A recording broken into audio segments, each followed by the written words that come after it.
আসলে ছোটোবেলার থেকেও খেলাধুলা খুব মনোযোগী ছিল এবং খেলাধুলার পাশাপাশি লেখাপড়া অত্যন্ত মনোযোগী ছিল। তো খেলাধুলা তো এমন একটা জিনিস সবাই কম বেশি পছন্দ করে। তো ওর ওই সাইডটা আমার ছেলের খুব বেশি ছিল যে পড়াশোনার মাঝে খেলাধুলাটা বেশি করতো। সব ক্রিকেট এবং ফুটবল দুইটাই সে পারদর্শী ছিল। তো ক্যাডেট কলেজে যখন সে লেখাপড়া শুরু করলো, ক্লাস 7 অ্যাডমিশন হলো, ক্যাডেট কলেজ থেকেই সে আরও বেশি এক্সপার্ট হয়ে গেল। কারণ এখন আন্ত ক্যাডেট প্রতিযোগিতায় প্রতিটা অংশ করতো, প্রতিটা ইভেন্টে সে ভালো কিছু করতো। তো তারপর তো সে ইউনিভার্সিটি থেকে হায়ার এডুকেশন নিয়েছে ইকোনমিক্সের উপর ঢাকা বিশ্ববিদ্যালয় থেকে।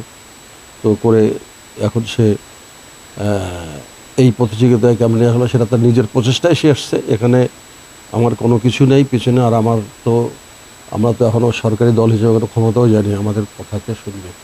ও নিজের প্রচেষ্টায় পর্যন্ত গেছে এবং আহ,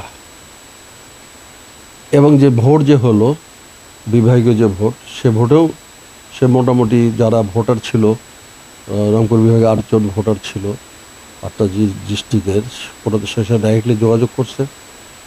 সে আমার মনে হয় তার বিহেভিয়ার, তার খেলাধুলার যে মনোযোগী হয়, খেলাধুলার প্রতি যে আকর্ষণ, সে দিক নির্দেশনা, এগুলো তাদের সঙ্গে ডিসকাশন করেই তো সে মন জয় করতে পারছে ভোটারদের।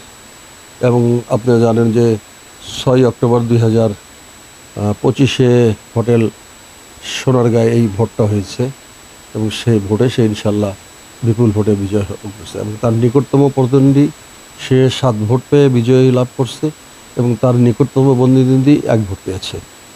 এই অবস্থা তার। তো এখন তার সঙ্গে আমার কথা হওয়ার পর যেটুকু বলছে যে আমি রংপুর বিভাগকে, এই অবহেলিত এলাকাকে ক্রিকেট মানে এমনভাবে ক্রিকেট গ্রামগঞ্জে আমি ছড়িয়ে দেবো যাতে আমাদের এখান থেকেই যাতে ভালো প্লেয়ার যাতে জেলার থেকে আন্তর্জাতিক পর্যায়ে খেলতে পারে, আমরা সেইভাবে প্লেয়ার তৈরি করবো এবং ক্রিকেটের মানকে সেইভাবেই গ্রামগঞ্জের থেকে আরম্ভ করে প্রত্যন্ত অঞ্চলে ছড়িয়ে দেবো ইনশাল্লাহ। দেখেন, অ্যাকচুয়ালি কোনো সন্তান যদি যে কোনো ব্যাপারেই ভালো কিছু করে, তো প্রত্যেক পিতামাতাই চায় তার সন্তানরা ভালো কিছু করুক। পিতামাতারা এইটুকু ভালো কিছু করলে এইটুকুন তারা নিজেকে গর্ববোধ করে যে না, তার যোগ্যতা বলে সে এগিয়ে গেছে। এবং অলওয়েজ পিতামাতার দোয়া তার সঙ্গে, সব সন্তানেরই পিতামাতার দোয়া থাকে এবং পিতামাতার দোয়া আল্লাহর রহমত ছাড়া। সে আবার অত্যন্ত নামাজি, 5 ওয়াক্ত নামাজ চেষ্টা করে জামাত সঙ্গে পড়ার জন্য ছোটোবেলার থেকেই। সব কিছু মিলিয়ে আল্লাহ তাকে হয়তো কবুল করছে।